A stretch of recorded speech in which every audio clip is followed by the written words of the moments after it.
Pengenalan, isu pencemaran udara merupakan isu yang tidak asing lagi kepada beberapa buah negara.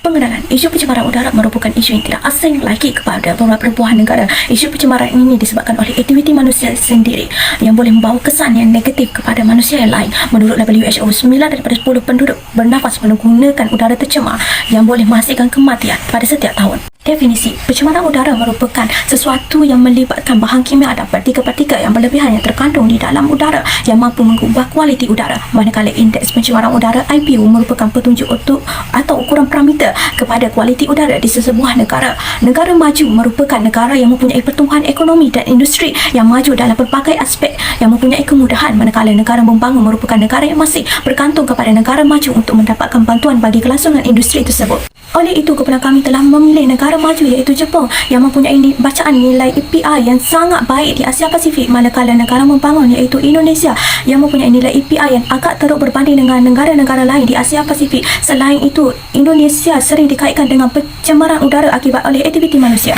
Teori yang boleh dikaitkan dengan Jepun dan Indonesia iaitu teori kelas sosial daripada Marx. Terdapat dua golongan iaitu bourgeois dan proletariat yang memainkan peranan masing-masing untuk kehadapan. Negara Jepun boleh dikatakan sebagai bourgeois kerana Jepun merupakan sebuah negara yang maju dan mempunyai teknologi yang tinggi. Oleh itu, negara Jepun boleh menggunakan teknologi tersebut untuk mengurangkan pencemaran udara. Manakala Indonesia ialah proletar kerana negara tersebut masih kekurangan teknologi dan penguasaan yang lemah untuk mengatasi IPU yang tinggi meski terdapat pelbagai langkah telah dijalankan. Hal ini, Indonesia mempunyai jumlah penduduk yang tinggi menyebabkan aktiviti pelepasan karbon dioksida sering berlaku. Berikut merupakan persoalan kajian. Kajian ini menggunakan kaedah kualitatif dengan mengambil data-data sekunder iaitu daripada data yang diperoleh sumber sedia ada. Sebagai contoh, data yang lepas dikumpul untuk tujuan kajian dan masih relevan seperti laman web, pembacaan artikel serta berita atas talian. Kami mengambil data daripada laman web Environmental Performance Index yang dikenali sebagai API berdasarkan dua buah negara yang dipilih iaitu negara Indonesia yang merupakan negara membangun yang mempunyai skor API sebanyak 26.8 yang merupakan salah satu negara di dunia yang mempunyai kualiti udara yang teruk dan mempunyai perubahan API selama 10 tahun sebanyak 2.6. Sebaliknya, negara Jepun merupakan negara maju yang mempunyai skor API sebanyak 85.9% iaitu menunjukkan kualiti udara yang sangat baik serta mempunyai perubahan API setiap 10 tahun sebanyak 0.1%. Perbandingan antara negara maju dan negara membangun di mana negara Indonesia mempunyai kualiti udara yang sangat teruk. Hal ini juga disebabkan oleh aktiviti manusia yang tidak terkawal di tempat yang ke-142 di dunia daripada 180 buah negara. Negara Jepun mempunyai kualiti udara yang sangat baik kerana kurangnya berlaku isu pencemaran udara di negara tersebut dan kualiti udara di negara Jepun berada di kedudukan yang ke-12 di dunia daripada 180 buah negara. Yang pertama adalah menyebabkan masalah kesihatan, iaitu masalah pernafasan yang semakin meningkat seperti selasema, batuk dan boleh juga membawa kematian. Sebagai contoh, masalah kesihatan yang berlaku di Ulaanbaatar, Mongolia iaitu disebabkan oleh kualiti udara yang teruk disebabkan pembakaran arang dan plastik. Yang kedua adalah kerosakan persekitaran negara lain, iaitu aktiviti manusia yang dilakukan pada tahun 2009 iaitu kebakaran hutan di Indonesia iaitu menyebabkan berlakunya jerebu di Malaysia dan juga negara jiran yang merentasi sempadan, menyebabkan beberapa negara ini mengalami terjejasnya dalam melakukan aktiviti harian. Langkah-langkah mengatasi masalah kualiti udara yang buruk. Yang pertama, menguatkan lagi perjanjian ASEAN, iaitu di mana merupakan kerjasama antarabangsa yang boleh dilakukan secara bersama untuk masa kini dan akan datang. Sebagai contoh, perjanjian jerebu rentas sempadan ATHP yang telah mengumpulkan 10 negara anggota untuk menangani isu tersebut bagi mengawal indeks kualiti udara. Antaranya adalah negara Jepun, Kanada, Mongolia dan Malaysia. Yang kedua adalah penggunaan indikator SDG di mana SDG ini menjadi petunjuk arah untuk melahirkan sebuah negara yang mampan untuk masa akan datang, termasuklah menjaga kualiti alam sekitar daripada tercemar.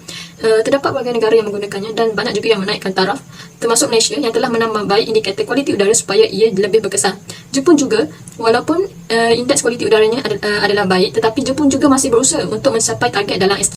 Jepun merupakan negara yang maju sebab sikap rakyat Jepun yang sangat berdisiplin dalam melestarikan alam sekitar mereka. Contohnya, setiap tempat mereka ada menyediakan tong sampah. Bukan itu saja, mereka juga mengamalkan pengamalan membawa beg plastik ketika mereka membeli belah. Berbeza pula dengan negara Indonesia, mereka tidak memiliki sikap yang mengambil berat terhadap pencemaran kualiti udara. Oleh sebab itu, negara Jepun sukar untuk menghadapi masalah kualiti udara, manakala negara Indonesia pula sering mengalami masalah kualiti udara. Seterusnya adalah mengenai persoalan kajian kami. Yang kedua yaitu apakah ancaman yang ada hadapi apabila berlakunya masalah kualiti udara.